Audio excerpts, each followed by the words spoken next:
The crystal chandeliers above me sparkled like frozen stars, each facet catching the golden light and scattering it across the marble floors of Aurelio's, the kind of restaurant where a single appetizer cost more than my monthly rent.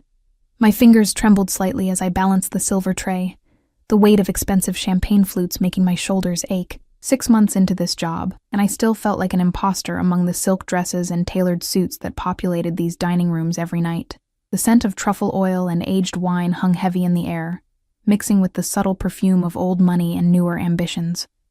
My black server's uniform, simple, pressed, unremarkable, made me invisible here.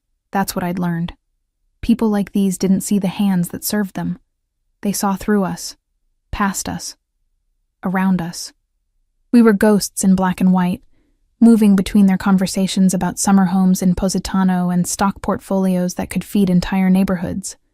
I was exhausted, the kind of tired that settles into your bones after working doubles 4 days straight, after choosing between electricity and groceries, after lying awake wondering if this endless cycle of serving and smiling and disappearing was all my life would ever be. At 23, I felt ancient, worn, used up. "Table 12 needs a refill," Marcus hissed as he passed me, his tray loaded with plates that probably cost more than my car. If I still had a car, I'd sold it 3 months ago. Table 12. I glanced toward the private section, the area we called the vault, reserved for guests who valued discretion more than display. The heavy velvet curtain was partially drawn, revealing only shadows and the occasional glint of silverware catching light. My heels clicked softly against the marble as I approached, practicing the pleasant but not too friendly expression we'd been trained to wear. The sound of my own breathing seemed too loud in my ears, competing with the soft jazz piano drifting from hidden speakers and the murmur of 100 expensive conversations happening simultaneously. I pushed through the curtain. The first thing I noticed was the silence. Not the absence of sound, but the weight of it. The way the air itself seemed to hold its breath. 3 men sat at the round table, but my eyes went immediately to him, the way a compass finds north, the way prey recognizes a predator. He sat with his back to the wall, of course he did, his posture deceptively relaxed in a charcoal suit that probably cost more than I'd earn in a year. But it was the details that made my pulse stutter. The way his dark hair was perfectly styled, yet somehow looked like he'd run his hands through it. The sharp line of his jaw, the olive-toned skin that suggested Mediterranean ancestry, and eyes. God, those eyes, so dark they appeared black in the dim light, tracking my every movement with an intensity that made my skin prickle. He couldn't have been more than 30, perhaps younger, beautiful in the way dangerous things often are. To his left sat a mountain of a man, bald head gleaming, shoulders broad enough to block out the light. His hand rested on the table, and I could see the slight bulge under his jacket. A gun. Definitely a gun. To the right, a leaner man with silver at his temples watched me with the calculating gaze of someone who assessed threats for a living. But it was him, the one in the center, who made the oxygen feel thin in my lungs. "Your champagne, gentlemen," I managed, my voice steadier than I felt. I'd learned to hide the trembling, to bury the fear and the exhaustion, and the constant gnawing anxiety that I wasn't enough, would never be enough. I leaned forward to pour, hyper-aware of my movements, of the expensive bottle in my hands, of the way my heartbeat had become a drum in my ears. The golden liquid cascaded into the first glass, bubbles rising like tiny fireworks. That's when it happened. My shoe, these goddamn heels they made us wear, caught on the edge of the plush carpet. For one horrible, suspended moment, I felt myself pitching forward, the bottle slipping, the world tilting on its axis. I gasped, trying to catch myself, trying to save the champagne, trying to avoid the catastrophe blooming before me in slow motion. The bottle never hit the ground. Strong hands caught my waist, steadying me with a grip that was firm but not painful, pulling me upright with effortless strength. The champagne bottle was plucked from my grasp by the silver-haired man, who set it safely on the table while I stood frozen, my breath coming in short gasps, my face burning with humiliation. But I wasn't standing where I'd been. I was closer now, much closer, pulled into the space between his chair and the table. my hip almost touching his shoulder. The scent of him hit me like a physical force. Expensive cologne layered over something darker, something that reminded me of leather and smoke, and things I shouldn't want to know about. His hands were still on my waist. I could feel the heat of them through the thin fabric of my uniform, feel the strength in those fingers, the controlled power in his grip. Slowly, so slowly, I wondered if I'd imagined the fall altogether. He released me, his palms sliding away with a deliberacy that felt intentional. "Careful," he said, and his voice was exactly what I'd expected, and nothing like I'd prepared for. Low, accented with something European I couldn't quite place, and wrapped in a kind of authority that made it clear he was used to being obeyed. "These floors can be treacherous." I stepped back, my legs shaking, my hands fluttering uselessly at my sides. "I'm so sorry, I'm so sorry, that never happens.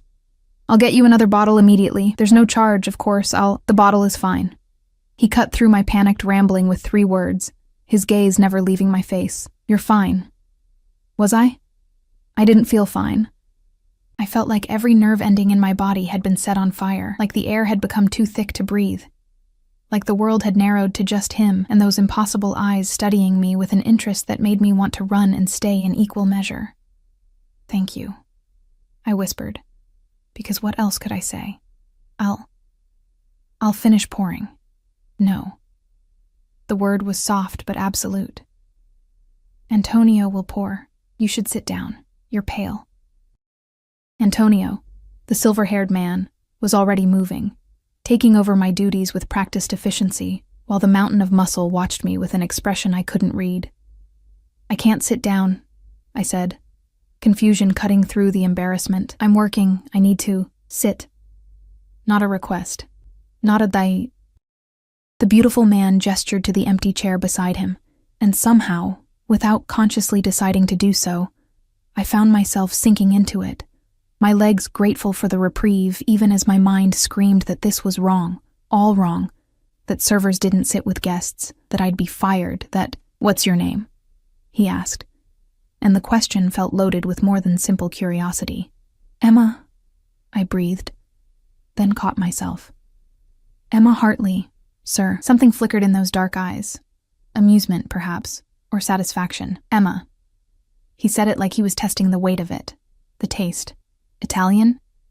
"Irish, actually, on my mother's side."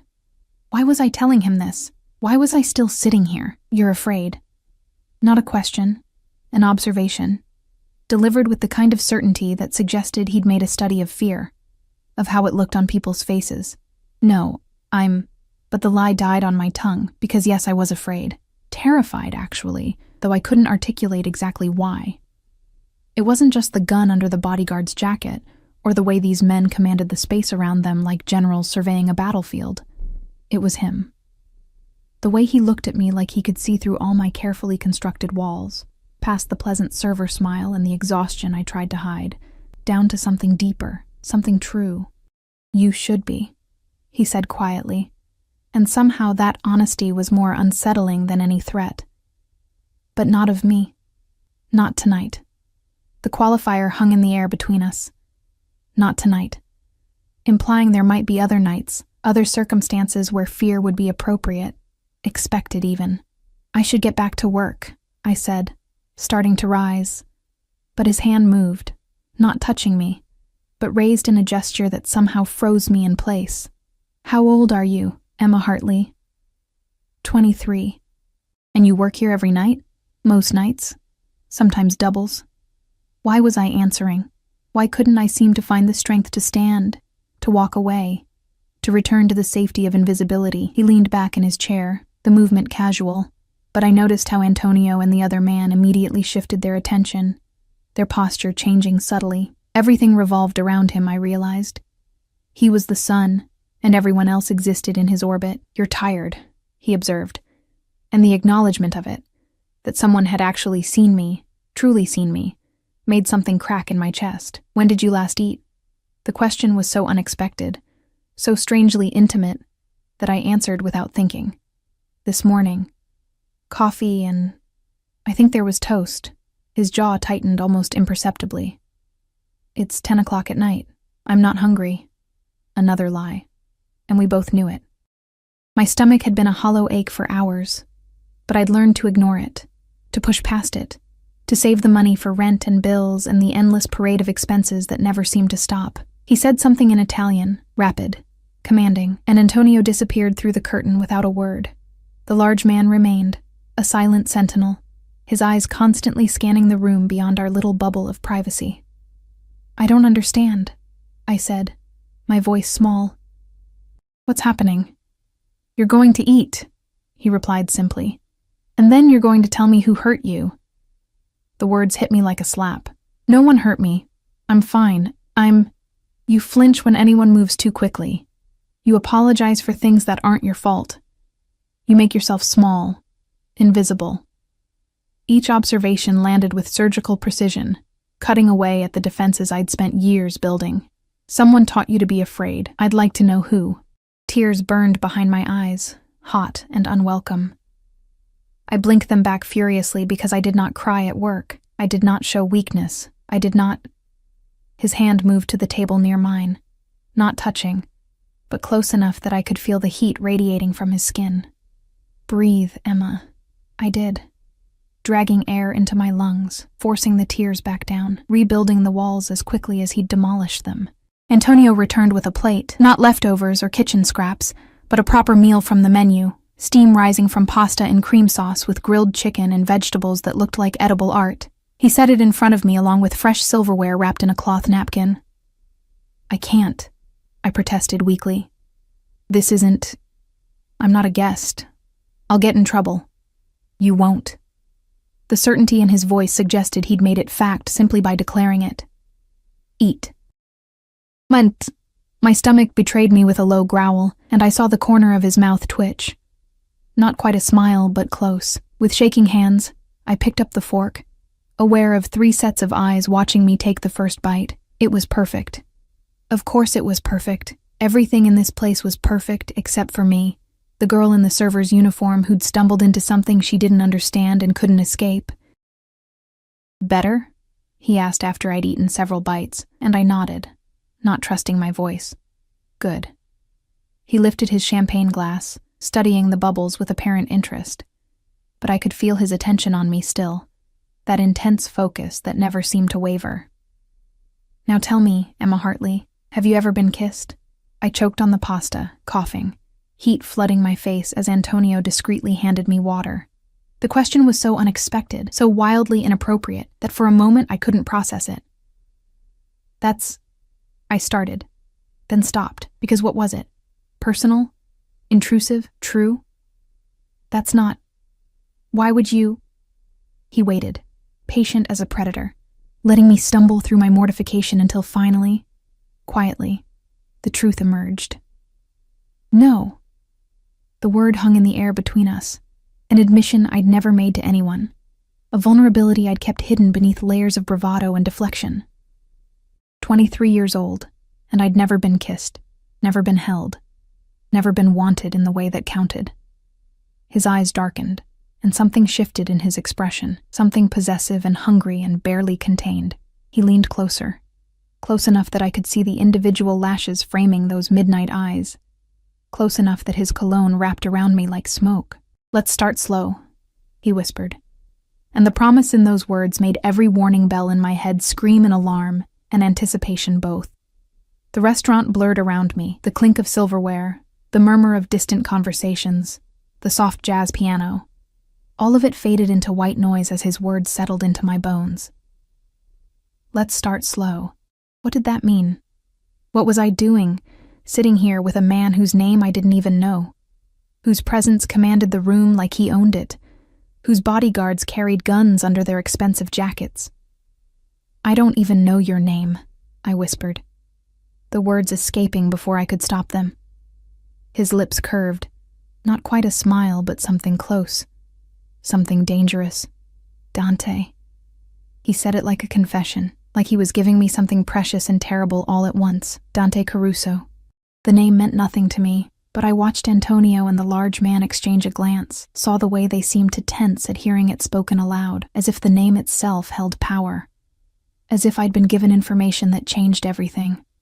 I should really get back to work, I said, but my body refused to move, anchored by the weight of his attention and my own treacherous curiosity.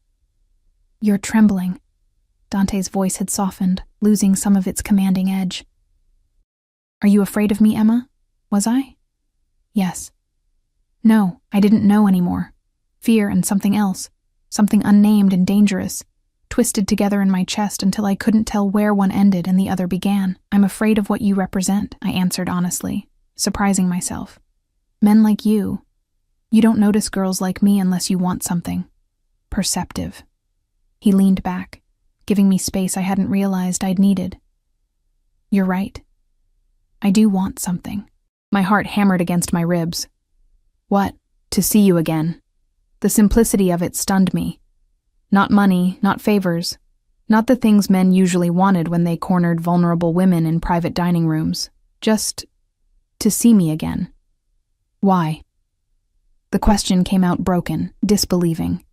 He studied me for a long moment, his dark eyes moving across my face like he was memorizing every detail, every imperfection. Because when you fell, you didn't scream. You didn't cry or make a scene. You tried to save the champagne bottle before you thought to save yourself. His jaw tightened. Because you're working yourself to death in a place that doesn't see you, and you deserve better. Because you've never been kissed, and that's... He paused, searching for words. That's unacceptable. Heat flooded my cheeks. I'm not some charity case, no. The word cracked through the air like a whip. You're not. Don't ever think that's what this is. Then what is this? I gestured between us, my hand shaking. You don't know me. I don't know you. In an hour, I'll just be another faceless server you'll forget. I won't forget. The certainty in his voice made it true simply by existing. I never forget anything, Emma, especially not this. Before I could respond, Marcus appeared at the curtain's edge, his eyes widening when he saw me sitting at the table. Emma, what are you... Mr. Chen is asking for you at table 6 and... She's occupied. Dante didn't raise his voice, but Marcus stopped mid-sentence, his face paling. Yes, sir. Of course, sir. Marcus vanished like smoke, and I stared at the space where he'd been, my mind struggling to process what had just happened. You can't do that, I said, finding my voice. I need this job. I can't afford to... You won't lose your job. Dante pulled out his phone, sleek, black, probably cost more than my monthly rent, and typed something quickly. Within seconds, another phone buzzed. The large man, his bodyguard, pulled it out, read the screen, and nodded once before disappearing through the curtain. What did you just do? Made a phone call.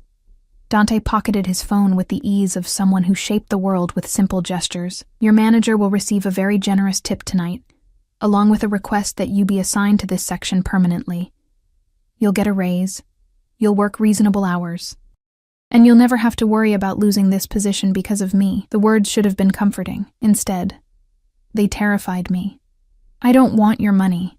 It's not about what you want. His tone gentled, but the steel beneath remained. It's about what you need. There's a difference. You can't just buy my life. I'm not buying anything. He leaned forward, elbows on the table, those impossible eyes holding mine captive. I'm protecting what's mine. The possessiveness in that statement should have sent me running, should have triggered every self-preservation instinct I possessed. Instead, it ignited something low in my belly, something warm and terrifying and completely unwelcome. I'm not yours, I whispered. But the protest sounded weak even to my own ears. Not yet. He smiled then, a real smile that transformed his face from beautiful to devastating. But you will be, Emma Hartley. We both know it. The arrogance should have angered me. Instead, I felt myself drawn toward it like a moth to a flame, knowing I'd burn but unable to look away. Finish your meal, Dante said, his tone shifting back to that commanding gentleness. Then I'm taking you home. What?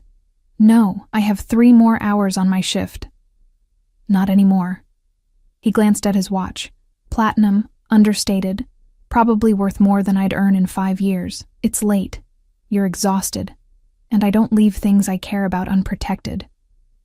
You don't even know me. The frustration finally broke through, sharpening my voice. You can't just decide. I can. Simple, final. And I have.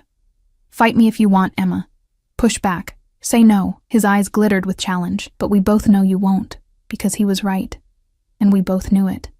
Some part of me, the tired, scared, lonely part I tried so hard to hide, wanted exactly what he was offering. Protection. Attention. The intoxicating feeling of being seen, being wanted, being claimed by someone who could make the world bend with a phone call. It was dangerous. It was probably insane, but God help me. I wanted it anyway. I finished the pasta in silence, each bite tasting like surrender. Dante watched me eat with the kind of focused attention that made me hyper-aware of every movement, every breath, every flutter of my pulse in my throat. Antonio returned at some point, exchanging quiet words in Italian with Dante that I couldn't understand, but felt in the changing atmosphere of the room. When I set down my fork, Dante stood, buttoning his suit jacket with practiced ease. The large bodyguard materialized from beyond the curtain, as if summoned by thought alone. Come. Dante extended his hand to me, palm up, waiting. I stared at it. Those long fingers, the subtle scars on his knuckles that suggested violence in his past. The confident expectation that I would take what he offered. If I do this, I said slowly, if I let you take me home, what happens next? I make sure you get there safely. I get your number. And tomorrow I see you again. And then? His smile turned predatory. Then we start slow, exactly as I promised. I teach you what it feels like to be kissed, to be touched, to be worshipped the way you deserve. I show you what it means to be protected by someone who would burn the world down before letting harm come to you. The imagery was too much, too intense, too consuming, too real. You're insane. Probably. He didn't look bothered by the assessment. Your hand, Emma. This was the moment, the choice. I could refuse, could finish my shift, could go back to my small apartment and my empty life and pretend this night never happened. Or I could take his hand and step into something unknown and dangerous and utterly terrifying. I took his hand. His fingers closed around mine, warm, strong, possessive, and I felt the decision settle into my bones like fate. He pulled me gently to my feet, steadying me when my legs wobbled, his other hand going to my waist with a familiarity that should have been presumptuous, but felt inevitable instead. Good girl, he murmured. And the praise did something to me. Something that made my breath catch and my skin flush hot. We moved through the restaurant like royalty, or like a king and his claimed prize. Dante's hand never left the small of my back, a constant pressure that guided and possessed in equal measure. Conversations stopped as we passed. I felt eyes following us, felt the weight of speculation and curiosity and something that might have been fear from the other staff members. Marcus stood near the host stand, his expression carefully neutral as we approached. Emma, he said, then seemed to think better of whatever he'd planned to say. Have a good night. She will, Dante answered for me, and there was dark promise in those 2 words. The night air hit me like a shock when we stepped outside, cool and sharp after the restaurant's controlled climate. A black SUV waited at the curb, sleek, obviously armored, windows tinted so dark I couldn't see inside. The large bodyguard moved ahead, opening the rear door with practiced efficiency while scanning the street with eyes that missed nothing. This is really happening, I breathed, the reality of it finally hitting me. Yes. Dante's hand tightened on my waist. Get in, Emma. I should have run. Should have thanked him for dinner and called an Uber and gone back to my safe, predictable, lonely life. Instead, I ducked into the SUV, sliding across leather seats so soft they felt like butter, into a space that smelled of expensive cologne and danger, and something darker I couldn't name. Dante followed, the door closing behind him with a solid thunk that sounded too much like a cell door locking. The privacy screen between us and the front seats was already up, cocooning us in intimate darkness, broken only by the soft glow of the city lights filtering through tinted windows. Address? He said simply, pulling out his phone. I gave it to him. My shabby apartment in a neighborhood he probably wouldn't visit without armed security. He typed it in without comment, without judgment. Though I saw Antonio glance at the screen from the driver's seat and exchange another look with the bodyguard in the passenger seat, the SUV pulled into traffic with the smooth power of a predator, and I found myself hyper-aware of Dante beside me. The heat of his body, the controlled power in his stillness, the way his attention never truly left me, even when he was looking at his phone. "Tell me about yourself," he said, pocketing the device and turning to face me fully. "Everything." There's not much to tell. I twisted my hands in my lap, nervous energy needing an outlet. "I work at Aurelio's. I have a small apartment. I don't really have family or friends. Just work, mostly." "No family at all?" The old wound throbbed. "My mom died when I was 19. Cancer. My dad." I swallowed hard. "He left before I was born." Dante's expression darkened. "And after your mother?" "Foster care for a bit, then aged out. Got the job at Aurelio's about 6 months ago. Been trying to save enough to maybe take some online classes, but I trailed off. The hopelessness of it settling over me like a familiar blanket. "But you're barely surviving," he finished. And the understanding in his voice made something crack in my chest. "I'm fine." I lied automatically. "No." He reached over, taking my chin gently between his thumb and forefinger, turning my face toward his. "You're not fine, Emma. You're drowning. But you're too proud to ask for help, too afraid to trust anyone who offers it." Tears threatened again, hot and unwelcome. "Please don't." "Shh." His thumb brushed across my cheekbone, the touch so gentle it hurt. "I'm going to help you. Not because you asked, not because you need charity, but because I've decided you're mine, and I protect what's mine. You can't just decide that. I already have." He leaned closer, his breath warm against my face, his eyes holding mine with an intensity that stole my air. "Fight me if you want. Tell me no. Push me away. But know this, Emma Hartley, I don't lose. I don't give up. And I don't let go of things I want, ever." The promise in those words terrified and thrilled me in equal measure. "What do you want from me?" "Everything." Simple. Devastating. True. Your trust, your time. Eventually, your heart. But we'll start slow, exactly as I promised. The SUV slowed, pulling up to my building, a shabby 4-story walk-up with peeling paint and a broken intercom that had been broken since I moved in. The contrast between this and Dante's world couldn't have been starker. He looked at the building, his jaw tightening, and I saw Antonio say something sharp in Italian from the front seat. Dante responded in kind, his tone brooking no argument, before turning back to me. "Tomorrow night," he said. "I'm taking you to dinner, somewhere private, just us. I work tomorrow night, not anymore." He pulled out his phone again. "What time is your shift?" 6 to midnight, but he was already typing. "You have tomorrow off. Paid." "You can't keep doing this." "Yes, I can." He finished typing and pocketed the phone, then reached over, tucking a strand of hair behind my ear with a tenderness that contrasted sharply with the command in his voice. 7 o'clock tomorrow. I'll pick you up here." "This is crazy," I whispered. "Yes." He leaned in, his lips brushing against my forehead in a kiss so chaste and yet so possessive it made my entire body shiver.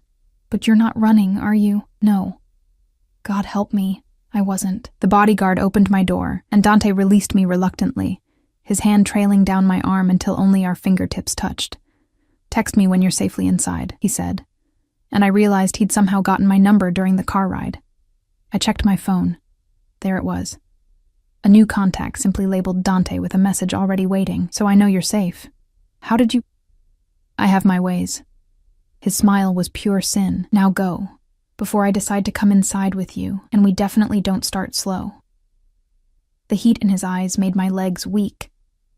I stumbled out of the SUV, my mind spinning, my body trembling with adrenaline and desire and fear all tangled together. The bodyguard handed me a business card, heavy cardstock with just a phone number embossed in black. "Emergency line," he said in a voice like gravel. "Anything happens, you call. Doesn't matter what time. I took it with shaking fingers, then practically ran to my building's entrance, my keys rattling as I fumbled with the lock. When I finally got inside and turned back, the SUV was still there, waiting, watching, protecting. I climbed the 4 flights to my apartment, my legs like jelly, my mind a whirlwind of everything that had just happened. Inside my tiny studio, barely bigger than Dante's SUV, I locked the door and leaned against it, trying to catch my breath. My phone buzzed. Inside? I typed back with trembling fingers. Yes, 3 dots appeared immediately. Then, good. Sleep well, Emma. Tomorrow everything changes. I stared at the message until my vision blurred, until the words burned themselves into my retinas and my memory. Tomorrow everything changes. I believed him. God help me, I believed every word. I didn't sleep. How could I, when every time I closed my eyes, I saw his face, those dark, consuming eyes that looked at me like I was something precious and breakable, and his all at once. The scent of his cologne seemed to linger on my skin, expensive and intoxicating, a reminder that the previous night hadn't been some fever dream conjured by exhaustion and loneliness. At 6 in the morning, my phone buzzed on the nightstand. Good morning, Emma. Breakfast is being delivered at 7. Make sure you eat. I stared at the message, my heart doing something complicated in my chest. He was awake, thinking about me, making sure I ate. The casual dominance of it should have annoyed me, but instead, I found myself smiling at the screen like an idiot. You don't have to do that, I typed back. His response was immediate. I know. I want to. Humor me. At exactly 7 o'clock, there was a knock on my door. Through the peephole, I saw a delivery person holding bags from a brunch place I'd walked past 100 times, but never had the money to enter. My hands shook as I opened the door, accepting the food with a whispered thank you that probably sounded insane. Inside the bags, fresh croissants still warm from the oven, perfectly ripe strawberries, Greek yogurt with honey, fresh squeezed orange juice, and coffee from some Italian roaster I'd never heard of. Enough food for 3 people. A small card tucked inside simply read, "Eat all of it." I took a picture of the spread and sent it to him. This is too much. Nothing is too much for you. Eat, Emma. So I did, sitting cross-legged on my threadbare couch, tasting things I'd only ever served to other people. Each bite felt like an act of rebellion against the girl I'd been yesterday. The one who skipped meals to save money, who made herself invisible, who believed she deserved nothing more than survival. My phone rang at noon. Unknown number, but I knew who it was before I answered. Hello? Did you eat? Dante's voice slid through the phone line like warm honey, and I felt it in places I shouldn't. Yes, all of it. You're bossy. You know that? I heard the smile in his voice. You have no idea. What are you doing right now? Laundry. Very glamorous. I glanced at the pile of clothes waiting to be washed in the communal basement machines. Leave it. I can't just leave my laundry. Emma. The commanding tone made me fall silent. There's a car outside your building. Black sedan. The driver's name is Marco. He's going to take you shopping. Shopping? Dante, I don't need... Tonight you're having dinner with me. You need something that makes you feel beautiful. Before I could protest, he continued, This isn't charity. This isn't me trying to change you. This is me wanting to spoil you because I can. Because I want to. Because seeing you happy does something to me I don't fully understand yet. Let me do this. The vulnerability in that last sentence undid me. Okay, I whispered. Good girl. Those 2 words again, making heat pool low in my belly. Marco knows where to take you. Buy whatever you want. Don't look at price tags. I mean it, Emma. If I find out you bought the cheapest thing in the store, there will be consequences. What kind of consequences? I asked, surprising myself with the flirtation in my voice. His laugh was dark and promising. The kind that involve me teaching you what happens when you don't follow my instructions. We'll save those lessons for later. Now go. Marco's waiting.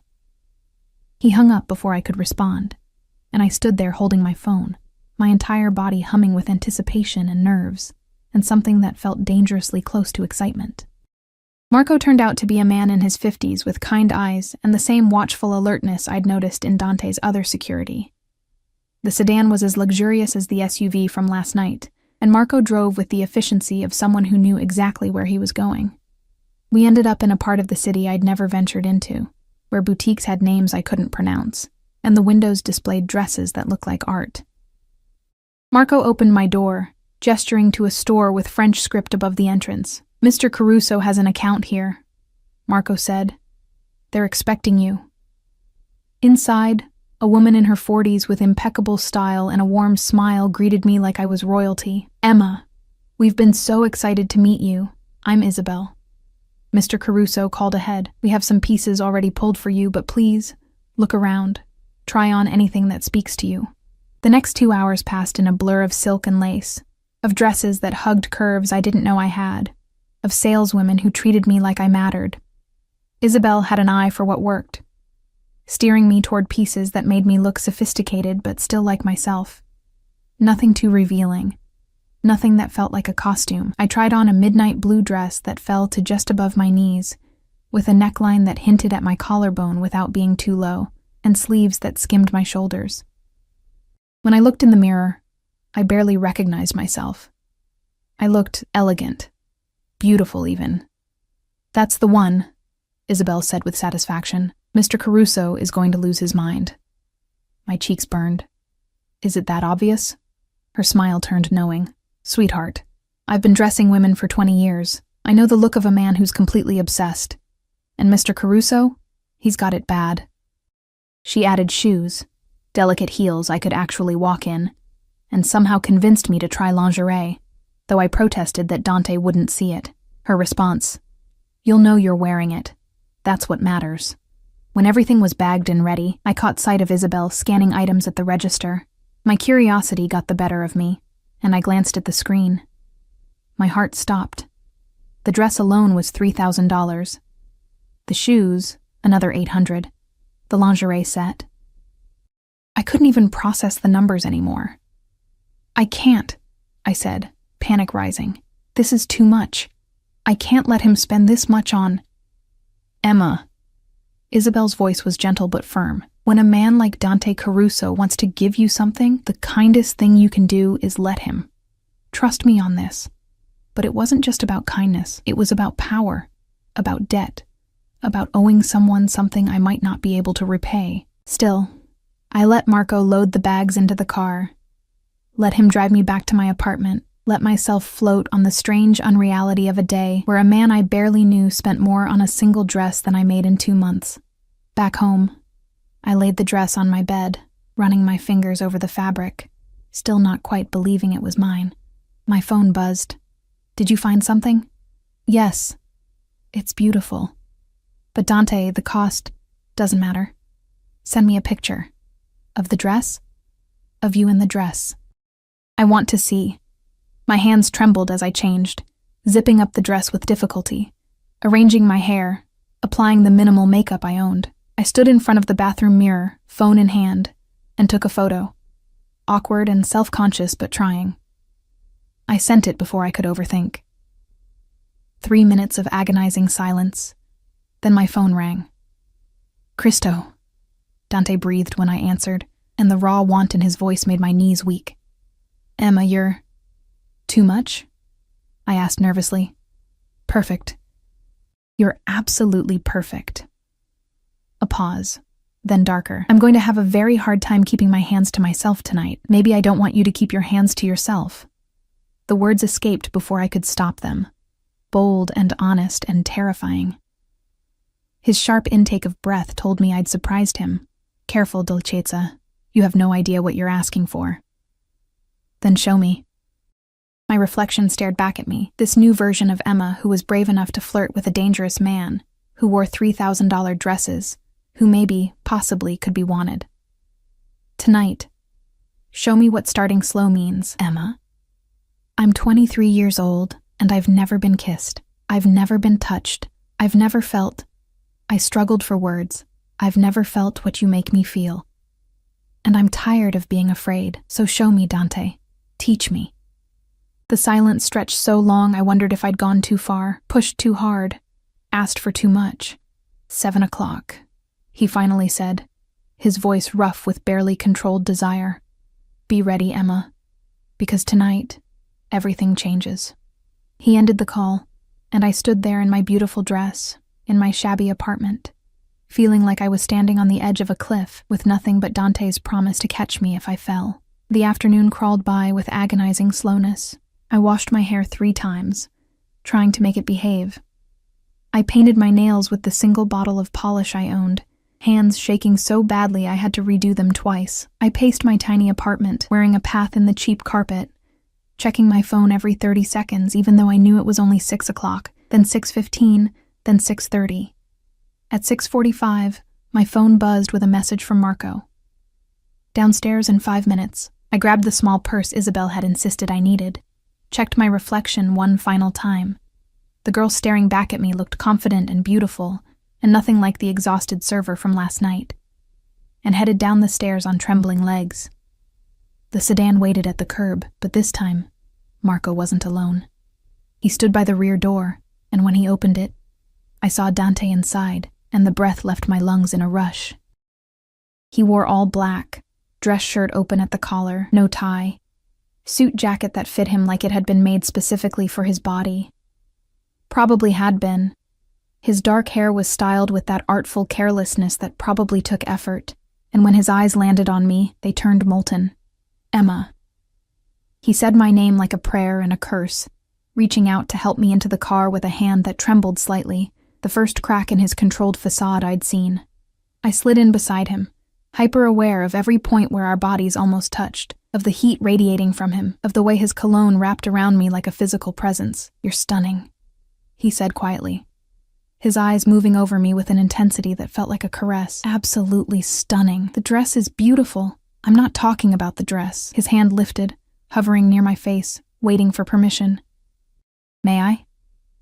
I nodded, not trusting my voice, and his fingers cupped my jaw with a gentleness that contrasted sharply with the hunger in his eyes. His thumb traced my cheekbone, my jawline, my bottom lip, and I shivered under his touch. Nervous? He asked. Terrified, I admitted. Good. He leaned closer, his lips brushing my ear. So am I. That confession, that this powerful, controlled man was nervous about me, made something settle in my chest. We were both standing on the same cliff, both about to fall. Marco drove us through the city as it transformed into a canvas of lights and shadows, eventually turning down a private road that led to a building I'd never noticed before. All glass and modern architecture, elegant and exclusive. Where are we? I asked, as Dante helped me from the car. My place. He kept my hand in his, leading me toward the entrance where another security guard nodded respectfully. I wanted privacy. Wanted you to feel safe. Just us tonight, Emma. No audience. No interruptions.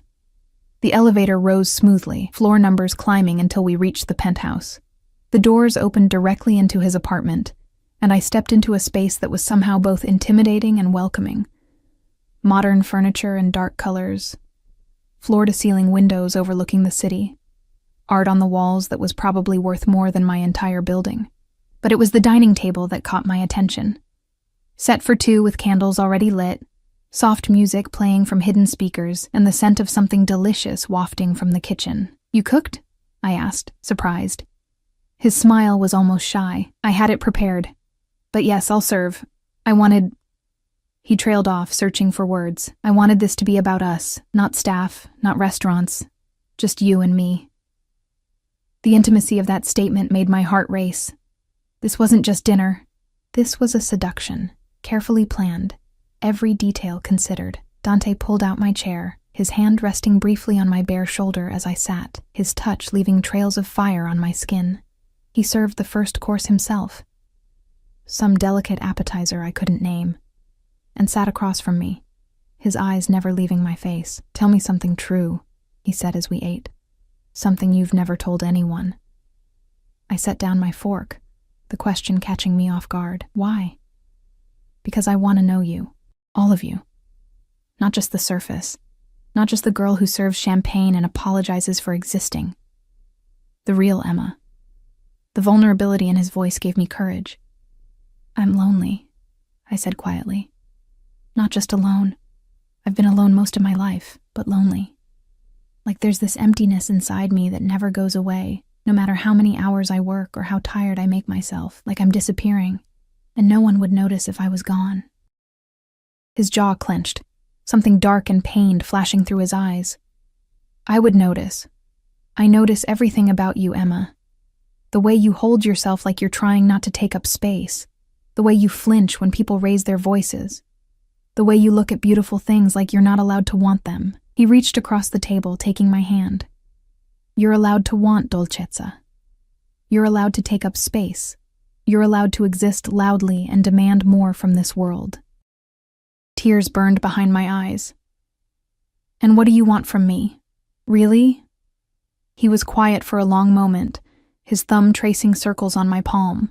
I want to be the one who fills that emptiness. I want to teach you what it feels like to be cherished.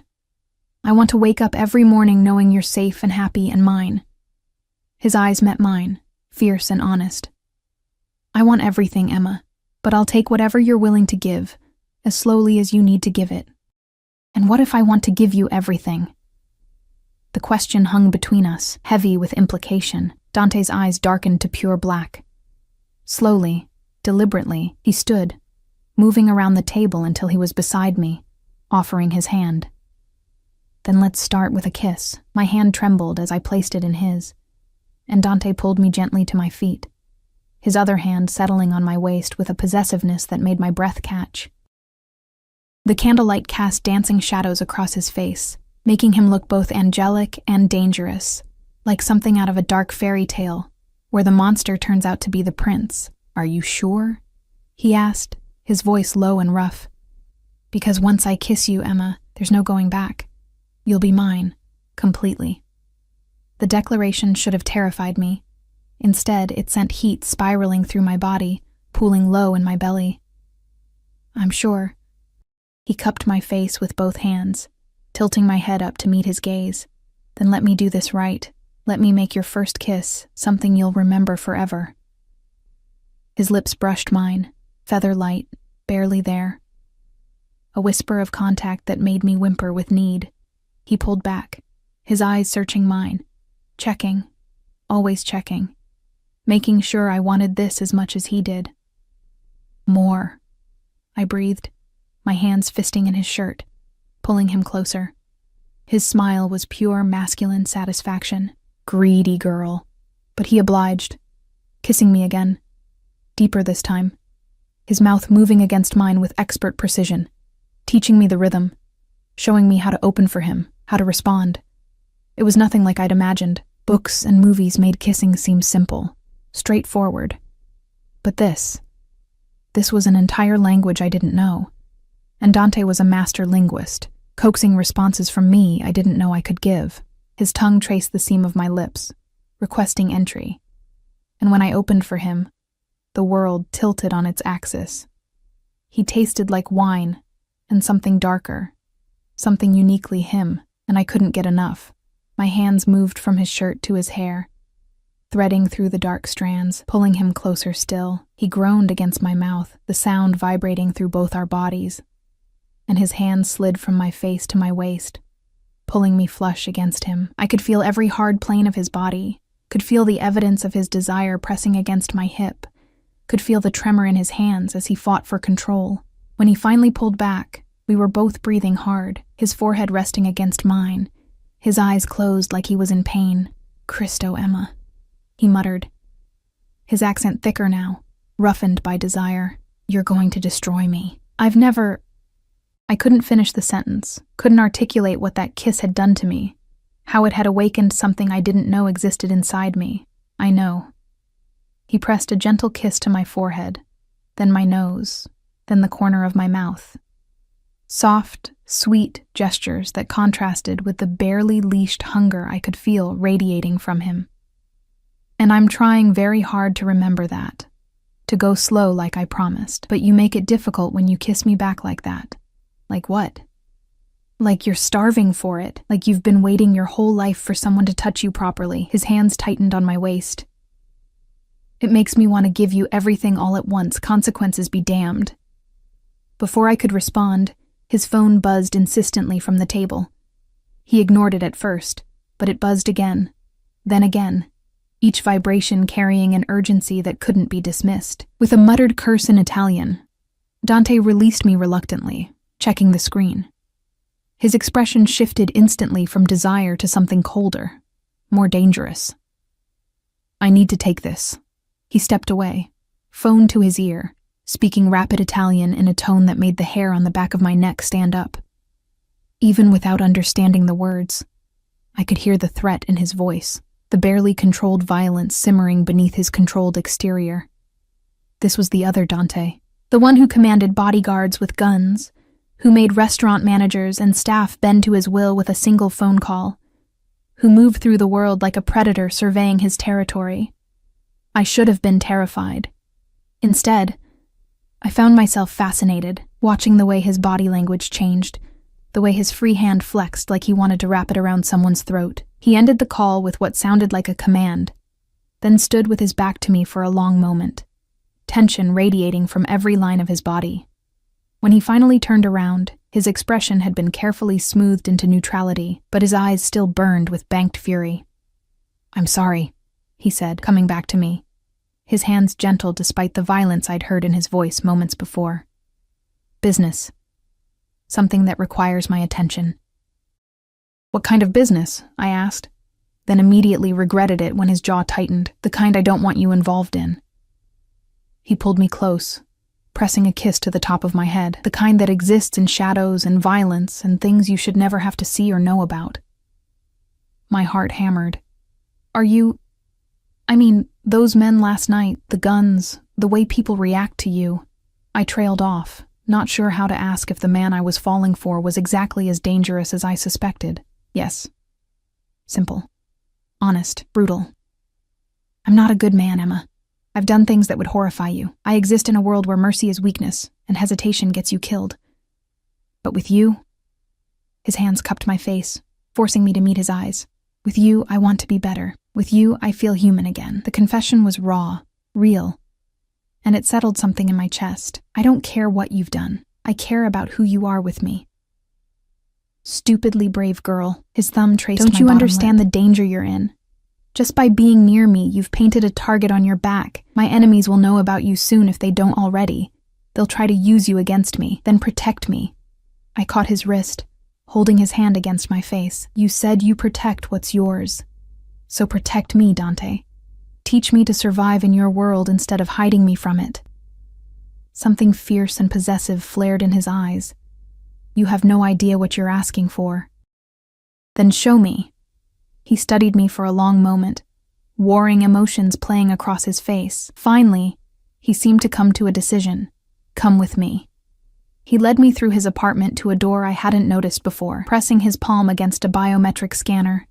The door slid open, revealing a room that made my breath catch. An office, but more than that, a command center. Multiple screens lined one wall, showing various camera feeds. A desk dominated the center, covered in papers and files and electronics I couldn't identify.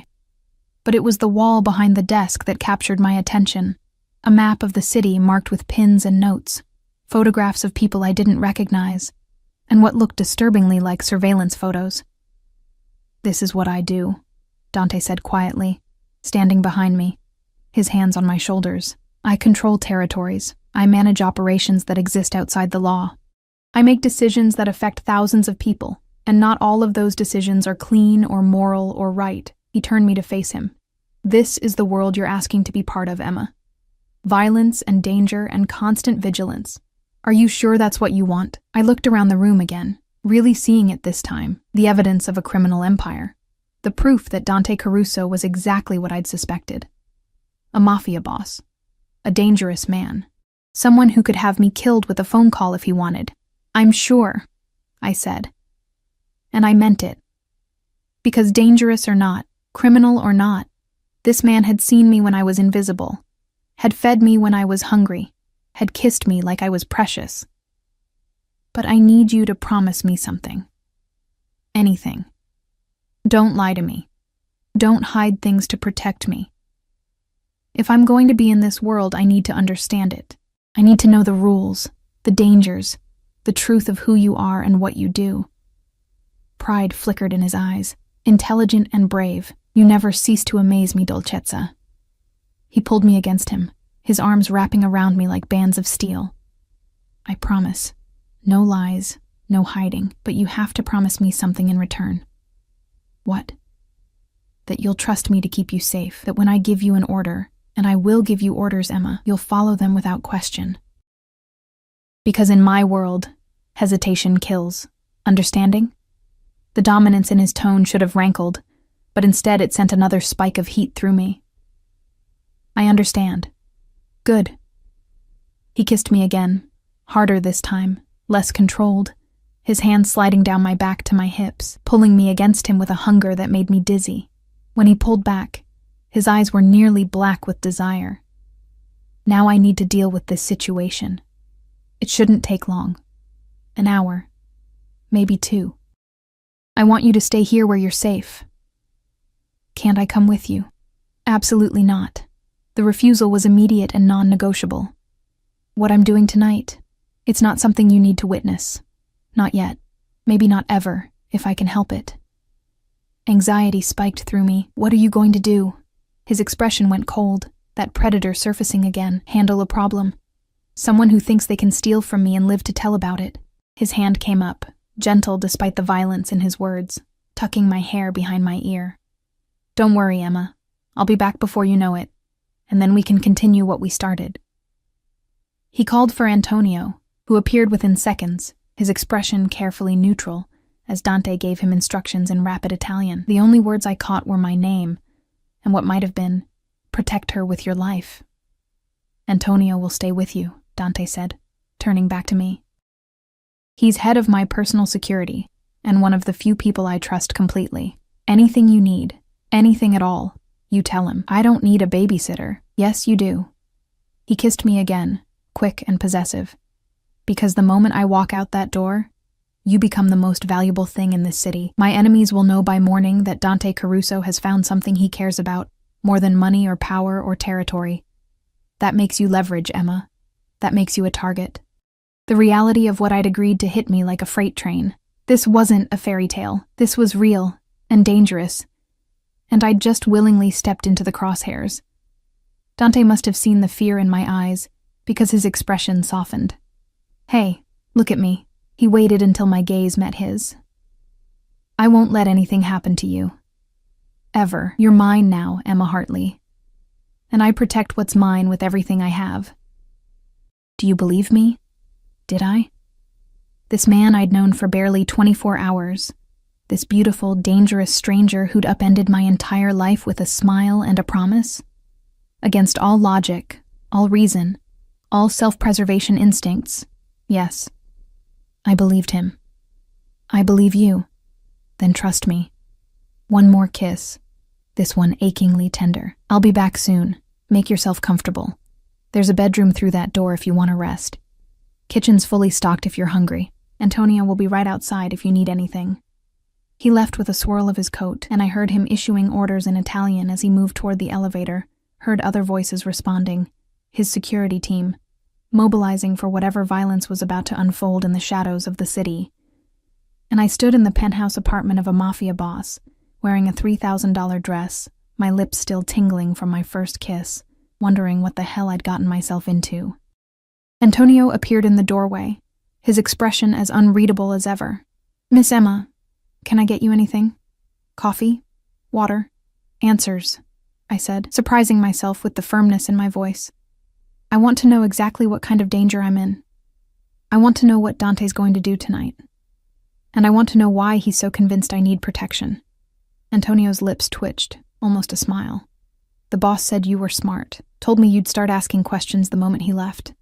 He gestured to the couch. Sit down, Miss Emma. This might take a while. I sat, and Antonio settled into the chair across from me, his posture alert, despite the casual position. For the next hour, he told me truths that should have sent me running. Dante Caruso wasn't just a mafia boss. He was the boss. The youngest man to ever control the city's underworld, having taken power at 25 after his father's assassination. He'd consolidated territories through a combination of strategic brutality and careful alliances, earning respect and fear in equal measure. He controlled everything from gambling and protection rackets to legitimate businesses that laundered money and provided cover for less legal operations. He was dangerous, ruthless, had killed men with his own hands when necessary and ordered deaths when it wasn't. His enemies were numerous, his allies temporary, his trust nearly impossible to earn. "But he's different with you," Antonio said, and something like wonder entered his voice. "In 5 years working for him, I've never seen him look at anyone the way he looks at you. Never seen him lose control, show vulnerability, act without calculation. You've got him twisted up, Miss Emma, and that makes you both his greatest weakness and his most heavily guarded asset." "So I'm a weakness," I said numbly. "You're everything." Antonio leaned forward. "And that means every enemy he has will come for you eventually. Which is why you need to learn the rules. The first one, never go anywhere without security. Not the grocery store, not to work, nowhere. The second, if something feels wrong, trust that instinct and call for help immediately. The third," he paused, his eyes serious, "if someone ever takes you, if you're ever in real danger, know that Dante will burn the entire city to get you back. He'll start a war. He'll sacrifice everything. That's the kind of man he is when something belongs to him." The weight of that settled over me like a cloak, heavy, suffocating, and somehow comforting all at once. I wasn't just Dante's girlfriend or lover or whatever we were becoming. I was his obsession, his possession, his to protect and cherish and control. And God help me, I wanted to be exactly that. My phone buzzed with a message from Dante. "Everything okay?" I typed back, "Yes. Antonio's taking good care of me. Good. I'll be back in an hour. Miss you already, Dolcezza." Those 3 words, "miss you already," made my heart do something complicated. I sent back a heart emoji, immediately felt stupid for it, then saw his response. Adorable. "Can't wait to kiss you again." Heat flooded my cheeks and Antonio chuckled from his chair. He's got it bad. Never thought I'd see the day. The hour crawled by. Antonio told me more stories, sanitized versions probably, but enough to paint a picture of the man I was falling for. Dante, who paid for his soldiers' children's education. Dante, who'd personally hunted down a trafficker operating in his territory and made an example brutal enough that no one dared try it again. Dante, who donated anonymously to women's shelters and funded programs for at-risk youth, trying to prevent others from falling into the life he led.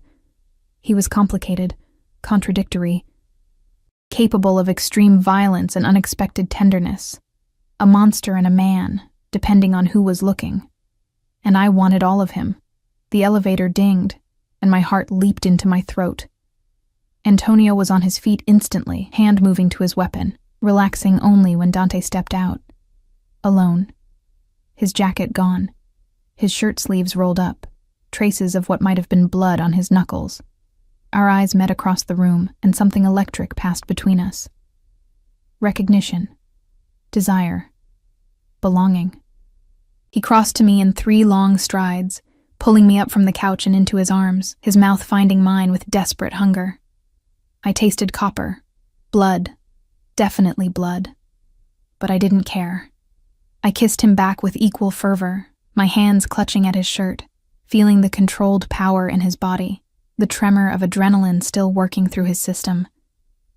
"You came back," I breathed when we broke apart. "Always." He cupped my face, his eyes searching mine. "I'll always come back to you, Emma, no matter what." His thumb brushed across my lips. "Antonio told you?" "Enough. And you're still here. Where else would I be?" I pressed my hand over his heart, feeling it thunder beneath my palm. "You're mine too, Dante Caruso, just like I'm yours." His expression transformed, fierce and possessive and almost vulnerable. "Say it again." "You're mine."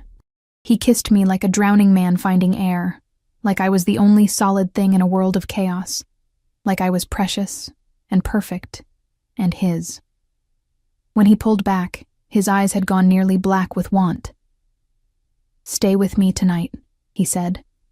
And it wasn't quite a command, wasn't quite a request. Sleep here. Let me hold you. Let me keep you safe. Okay, I whispered. And that single word felt like a vow, a promise, a point of no return. Everything had changed. Everything was changing still, and I was falling into the darkness with nothing but Dante's promise to catch me. Dante led me through the penthouse to his bedroom, a space that was somehow both masculine and inviting, all dark woods and soft fabrics, floor-to-ceiling windows overlooking the glittering city below. The bed dominated the room, massive and dressed in charcoal sheets that probably cost more than my monthly rent. "I'll get you something to sleep in," he said, disappearing into what I assumed was a closet. He emerged with one of his dress shirts, black silk that would drown me, and handed it over with a tenderness that contrasted sharply with the violence I knew he'd committed just hours before. "The bathroom's through there," he gestured. "Take your time. I need to clean up."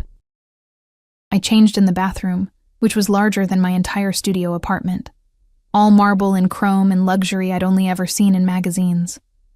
The shirt fell to mid-thigh on me, the silk cool against my heated skin, smelling of his cologne and something uniquely him.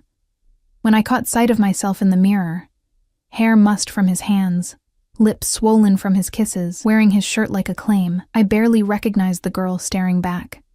This Emma was different, braver, wanted, claimed by a dangerous man who looked at her like she was the only thing that mattered in his violent world. When I emerged, Dante was sitting on the edge of the bed, his shirt discarded, wearing only dark sleep pants that hung low on his hips. My breath caught at the sight of him, the defined muscles of his chest and abdomen. The tattoos I hadn't known existed curling across his ribs and shoulder. And the scars. God. The scars. Evidence of a violent life, of battles fought and survived. Of a darkness I was only beginning to understand. His eyes tracked me as I crossed the room, darkening with barely restrained hunger. "Come here." I went to him, standing between his knees, his hands settling on my waist, thumbs tracing the bare skin where the shirt had ridden up. "You're so beautiful," he murmured, his voice rough. "Do you have any idea what you do to me?" "Show me," I whispered, emboldened by the way he looked at me, by the power I felt in making this dangerous man tremble with want. "Emma." My name was a warning and a plea. "If I start, I'm not sure I can stop. And you deserve better than being rushed, being taken without the patience and care you need." "Then don't stop."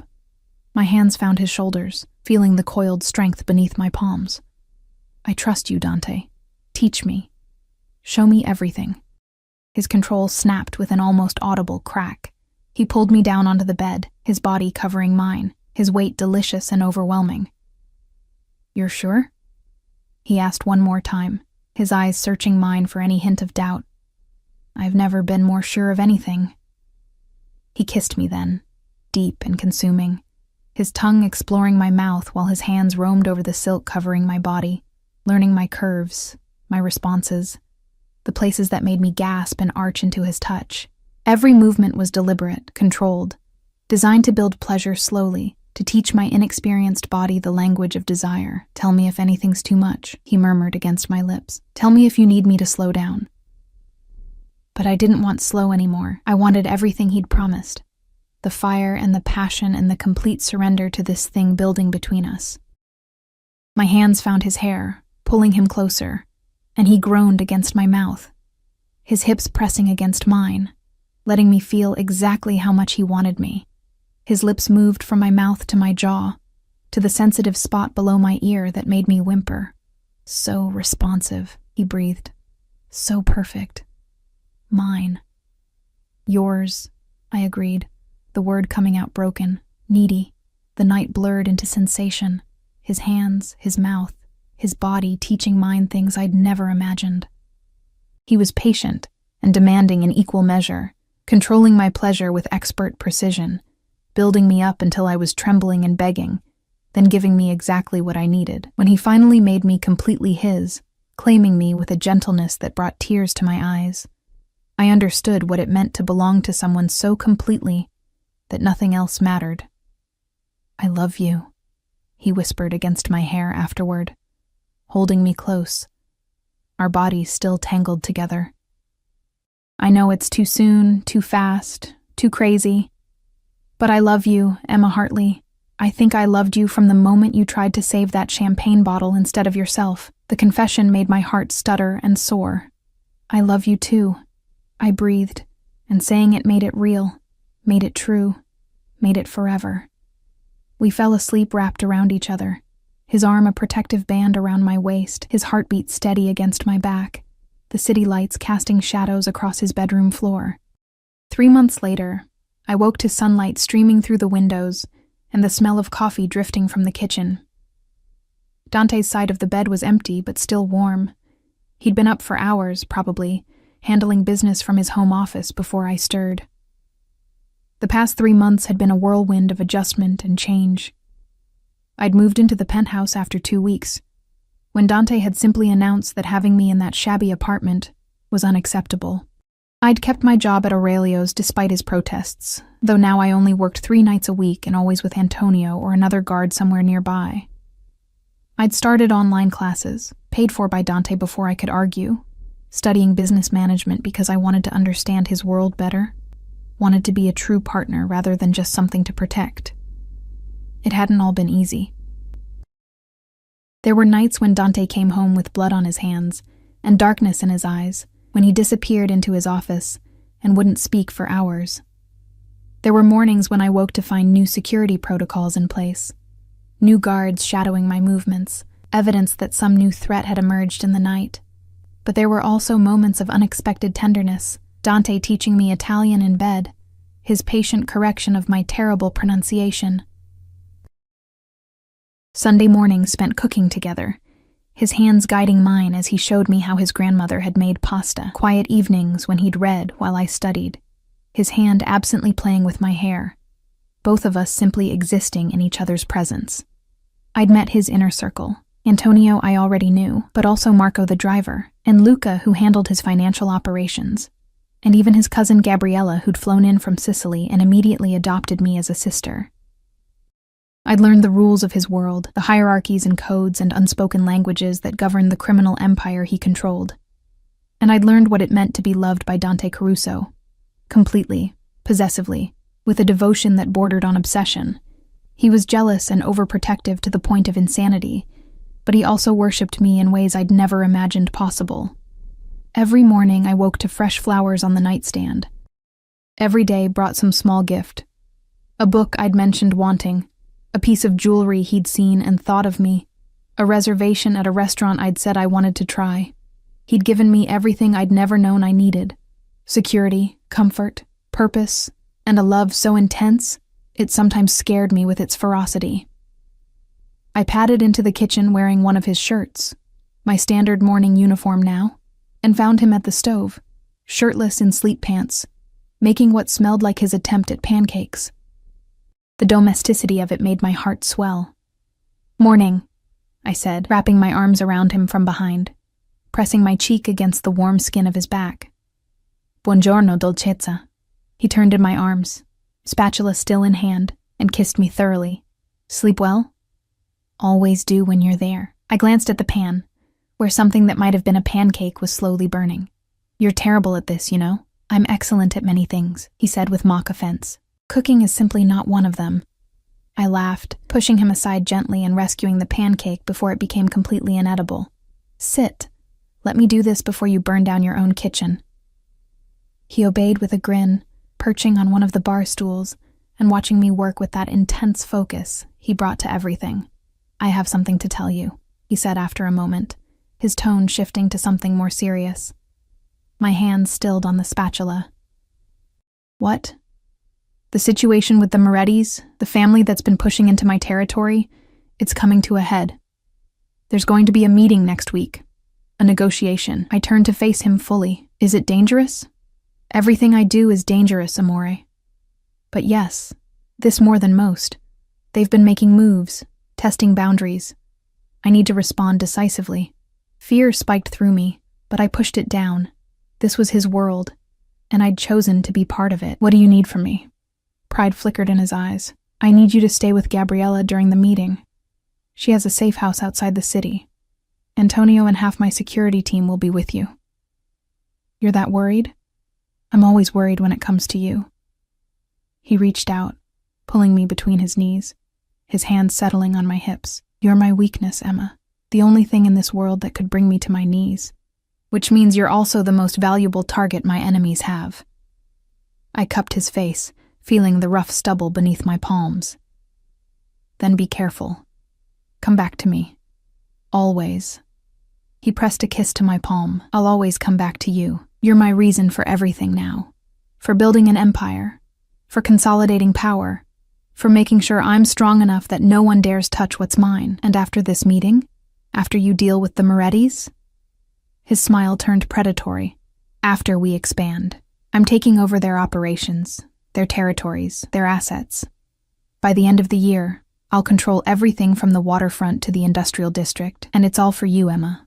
Building something strong enough, powerful enough, that you'll never have to be afraid again. The intensity of his ambition should have frightened me, but instead I felt something else. Pride, belonging, the knowledge that this man would quite literally burn the world down to keep me safe. I love you, I said simply. I love you more. He pulled me down for another kiss, this one deeper, more claiming. Now finish making breakfast before I forget about food entirely and take you back to bed. I laughed against his lips, pushing him away playfully. Behave. You need to eat something other than me. Impossible woman, he muttered, but his eyes were warm with affection. The next week passed in a blur of preparation. Dante spent long hours in meetings, his phone constantly ringing, his security team mobilizing for whatever was coming.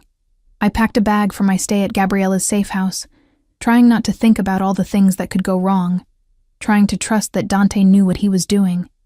The night before the meeting, he made love to me with a desperation that scared me, like he was trying to memorize every inch of my body, every sound I made, every way I responded to his touch.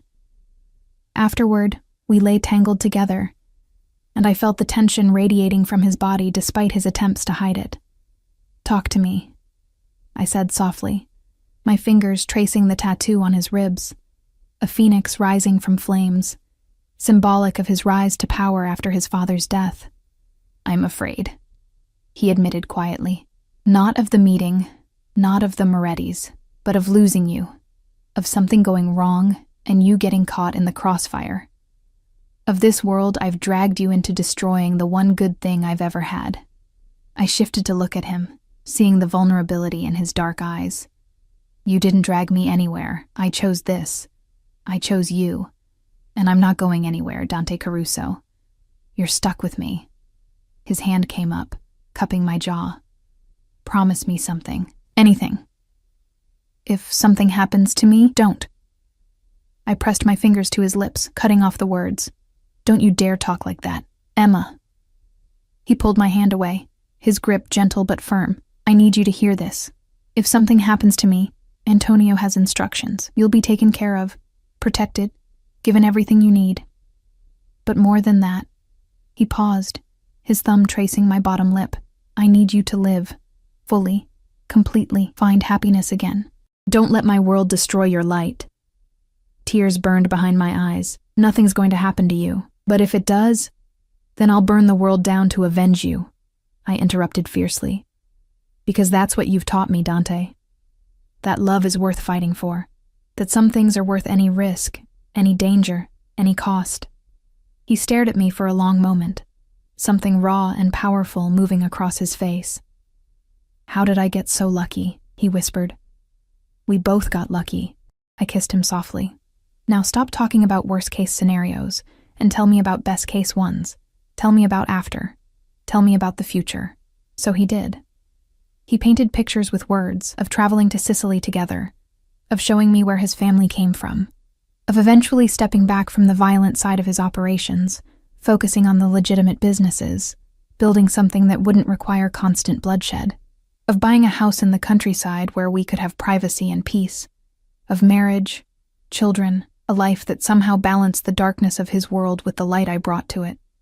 I want everything with you, he said finally. Every possible future, every dream, everything. Then come back to me tomorrow, I whispered. and we'll start making those dreams real. The meeting day arrived with crystalline clarity. One of those perfect autumn days that felt like a lie against the tension thrumming through the penthouse. Antonio came to collect me at noon, his expression professionally neutral, but I saw the concern in his eyes. "Take care of him," I told Antonio before I left, gripping his arm. "With my life," Antonio promised. "And you stay put at the safe house. No arguments, no risks." "No arguments," I agreed, though my heart felt like it was being ripped from my chest with every step away from Dante. Gabriella's safe house turned out to be a beautiful villa, 30 minutes outside the city, surrounded by walls and guards and every security measure imaginable. Gabriella herself was a force of nature, petite and beautiful, but with the same steel in her spine that ran through Dante's blood. "He'll be fine," she assured me, pouring wine even though it was barely afternoon. "My cousin is many things, but stupid isn't one of them. He's been planning this for months. Then why am I so scared? Because you love him." She raised her glass. "Welcome to loving a man like Dante. The fear never goes away. You just learn to live with it." The hours crawled by with agonizing slowness. Gabriella and I tried to distract ourselves, cooking, watching movies, talking about everything except what was happening in the city. But my phone stayed clutched in my hand, waiting for word, for anything. At 7 o'clock, it finally rang. "Antonio." "We're coming to you," he said without preamble. "Be ready to move in 5 minutes. What happened? Is Dante—" "He's fine. Meeting went as planned. But there's been a development. I'll explain when we get there." He hung up before I could ask more questions, and I turned to find Gabriella already moving, gathering weapons I hadn't known she had, her entire demeanor shifting from friendly cousin to soldier. "What's happening?" I asked, panic rising. "I don't know yet, but if Antonio's moving you, there's a reason." She handed me a jacket. "Stay close to me. Do exactly what I say. Understand?" I nodded, my heart hammering against my ribs. 5 minutes later, the sound of vehicles approaching made every guard in the house mobilize. But it was Antonio who came through the door, followed by, "Dante!" I ran to him, and he caught me, his arms crushing me against his chest. I'm fine, amore." He pulled back enough to cut my face, his eyes searching mine. "But we need to go. Now." "What happened?" "The Morettis agreed to my terms. They're ceding territory, pulling back their operations. But someone leaked the meeting location to the federales. We have 30 minutes, maybe less, before they raid the building. I need you somewhere completely clean, somewhere that can't be connected to me if this goes wrong." My blood ran cold. "Are you in trouble?" "Not if I handle this right." He was already moving, pulling me toward the door where more vehicles waited. "I'm taking you to a property outside my name. Something that's completely off the books. You'll stay there until this blows over. And you? I'll handle the federales. Make sure there's nothing to find, nothing they can use. But I need to know you're safe first." We piled into the SUV, Dante, me, Antonio, and 2 other guards I recognized from the penthouse. Dante kept me pressed against his side, his arm an iron band around my waist, his lips pressing constant kisses to my temple like he couldn't help himself. "I'm sorry," he said quietly. "I'm sorry you have to live like this. Running, hiding, always looking over your shoulder. I'm not." I turned to look at him, seeing the guilt and fear in his eyes. "I'm exactly where I want to be, with you. No matter what that means." His expression cracked, vulnerability showing through. "I don't deserve you. Too bad. You're stuck with me." He kissed me then, desperate and claiming and full of unspoken promises, when he pulled back. His eyes had hardened with resolve. "After tonight, things change. I'm getting out of the operations that draw federal attention, keeping the legitimate businesses, cleaning up the rest. I'm not losing you because I was too greedy or too reckless to know when to step back. You'd do that? Give up that much power? For you?" His hand came up, cupping my jaw. "I'd give up everything. Power means nothing if I don't have you to share it with." We arrived at a cottage I'd never seen before. Small, isolated, surrounded by woods, completely unlike everything else in Dante's empire. Antonio and the guards swept it first, confirming it was secure, before Dante led me inside. "You'll stay here tonight," he said, already hating it, hating leaving me. Tomorrow, if everything's clear, I'll come get you. If not, you'll come for me anyway, I interrupted. Because that's what you do. You always come back. Always, he agreed, pulling me close one more time. I love you, Emma. More than power, more than money, more than anything in this world. You're my purpose now, my reason. I love you too. I clutched at his shirt, not wanting to let go. Be safe. Be smart. Come back to me. I will. One last kiss, this one achingly tender. I'll always come back to you. He left with Antonio and the guards, leaving 2 different men I didn't recognize to watch over me. The cottage felt too empty without him, too quiet, and I paced the floors as night fell, waiting, hoping, praying that everything would be okay. My phone buzzed at midnight, all clear. Feds found nothing. Coming to get you at dawn. Get some sleep, Amore. Tomorrow, we start our new life. I read the message 3 times, relief flooding through me so intensely my legs gave out. I sank onto the couch, tears streaming down my face. Tears of relief, of joy, of gratitude that he was safe, that we were safe, that somehow we'd survived another crisis. Sleep was impossible, but I tried, curling up on the couch, hugging one of the throw pillows like it could substitute for Dante's warmth. When dawn finally broke, painting the sky in shades of pink and gold, I heard the sound of an approaching vehicle. I was at the door before the guards could stop me, flinging it open to see Dante climbing out of the SUV, looking exhausted but whole, his eyes finding mine immediately. Emma! I launched myself at him, and he caught me easily, spinning us both, his face buried in my hair. It's over, he breathed. The Morettis are dealt with. The feds have nothing. We're safe. We're safe, I repeated, the words feeling like a miracle. He set me down gently, his hands framing my face.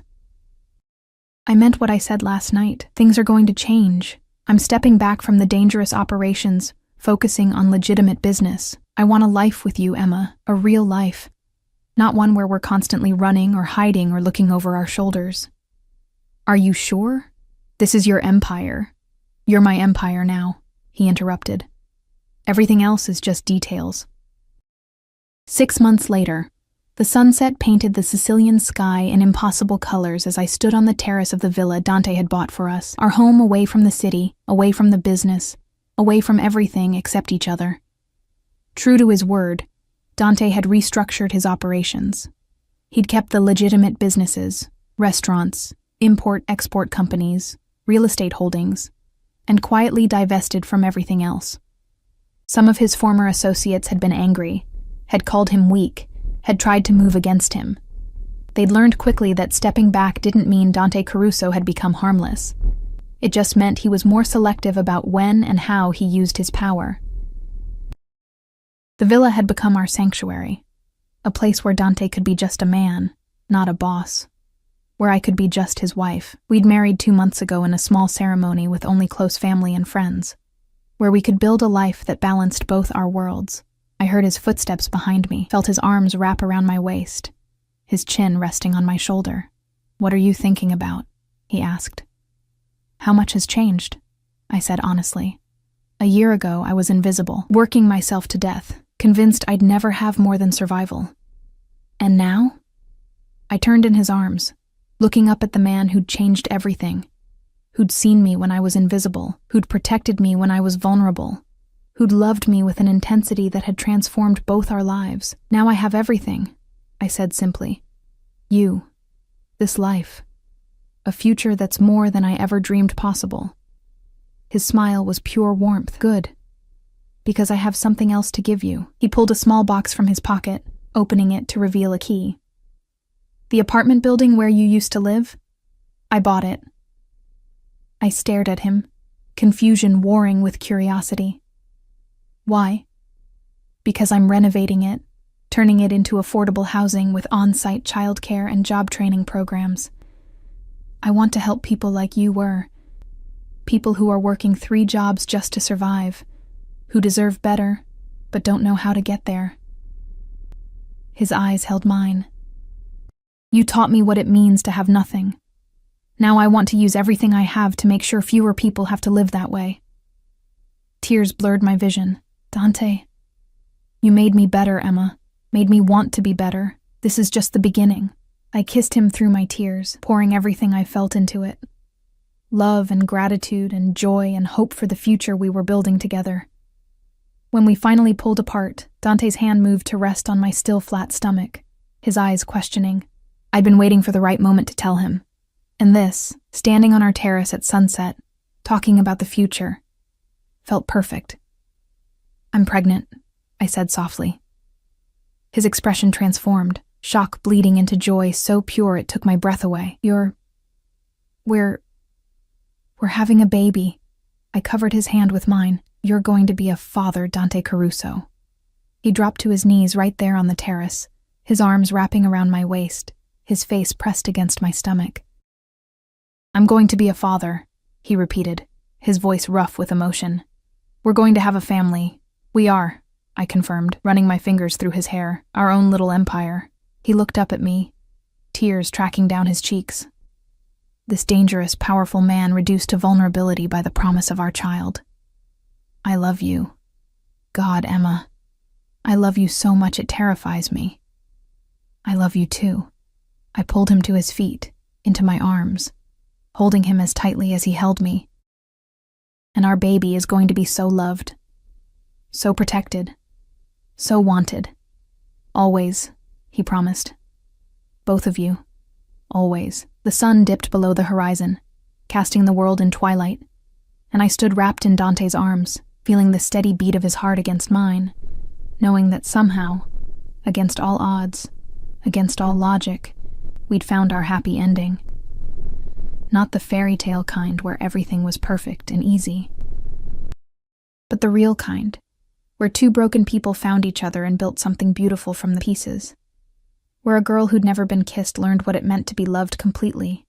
Where a man who'd lived in darkness found his light. What are you thinking now? Dante asked, his lips brushing my temple. That I'd do it all again, I said honestly.